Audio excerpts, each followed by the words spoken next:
What's up guys, MegaDepellier, and I'm back bringing another Showdown replay for you guys today. And today I'm actually against a guy who is number 25th on the ladder at the time of this battle. So it was actually on 1905, so he's relatively high up the ladder, so you can expect a very good battle.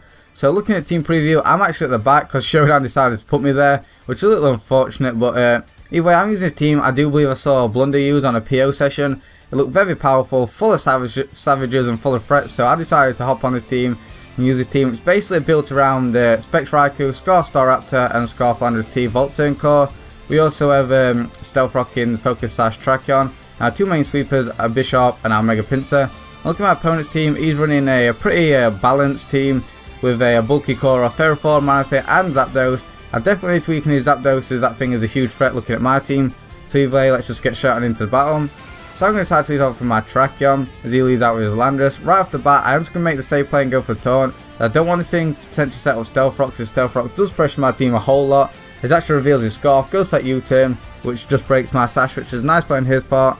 As in comes his Manaphy now. I'm just going to use this time to set up my Rocks, as he's actually going to go for a Scald. Unfortunately, score a burn. Looking back on it, it shouldn't matter too much, as I do actually have my Raikou, which can check his Manaphy relatively well. So now what I'm going to do is just go for close combat, just get as much damage off on this thing as I can, as he's going to take me out with a secondary Scald. So that's nice by him, and down goes my Tracheon. Like I said, I can just go out into my, get a free switch into my Raikou now. And here I'm actually going to make a very bad play. I'm actually going to go for HBIs, predicting him to go into Landorus, but looking back at it, he had no reason to go out and make the aggressive switch into his Landorus when he does have a Ferrothorn to take any hit from this thing. So basically, I give him Rocks for free, seeing though his Landorus is in fact Scarf, as I make the switch on out into a Mega Pinsir. And the way I brought in Mega Pinsir, I definitely reveal that I'm actually running the close combat. So what I'm going to do is make the double, go into my Bishop, predicting his Landorus now, so I can actually get the boost. Because I do know a jolly Life Orb boosted Suck Punch does kill a Scarf Landorus T after Rocks. That's exactly what I'm going to go for. And down goes his Landorus, which is great for me. In comes his Manaphy now.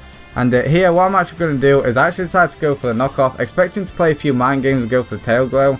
But as you can see, he's actually going to decide to go ahead and go for a Scald. And not only that, he actually scores a burn, which is very unfortunate for me, as I just go for knockoff like I did mention. Now, he's going to go for the Rain Dance the following turn, revealing is more a bulky rest hydration set, as I go for a secondary knockoff, just trying to get as much damage on this thing as I can. And now I'm going to die to Life Orb and Burn Recoil, which is fine, as I can just go into my Raikou and click Volt Switch. Seems though his Landorus T is down, so I can just easily revenge kill this thing. His Manaphy put in weight though, so that's good for him. And now what I'm going to do is decide to go into my own Landorus T at this point, as try and bait in his Ferrothorn, as I need to get damage off on his Ferrothorn, which is exactly what he switches in now. I need to get damage off on it to the point where I can take it out with a Brave Bird or a Return coming from my Staraptor, Mega Pinsir respectively. He actually goes for Protect, sorry, just a Scout I guess. And I go for the EQ. He's going to go for the Elite Seed, which is nice. Now here, expecting him to go for the Protect, I'm actually going to pull a double into my Pinsir. He's actually going to pull a double out into his Zapdos. Very nice play on his part if he was predicting the Pinsir, or just wanting to dodge the EQ. Either way, it works out very nice for him.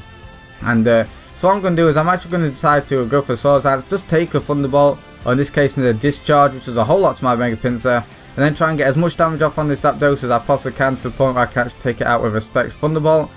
But he's actually going to make the switch go into his Ferrothorn, which is fine actually, because I do know I can live the Iron Barb's recoil damage and take out his Ferrothorn. But as you can see, he's actually running the Rock Helmet, so it's turned out fantastically well for him. Very good play on his part. So now it's a double down. I'm actually going to decide to go out into my Staraptor. He's actually going to go out into his Kyurem. So what I'm going to do is just lock myself into a double edge. Yeah, I wasn't sure how much it does, but unfortunately for him, I actually score a crit.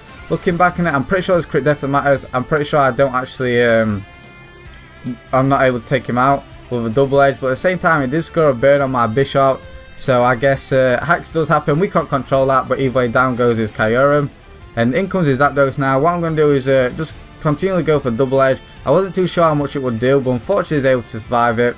Very nice, and just go for a Roost.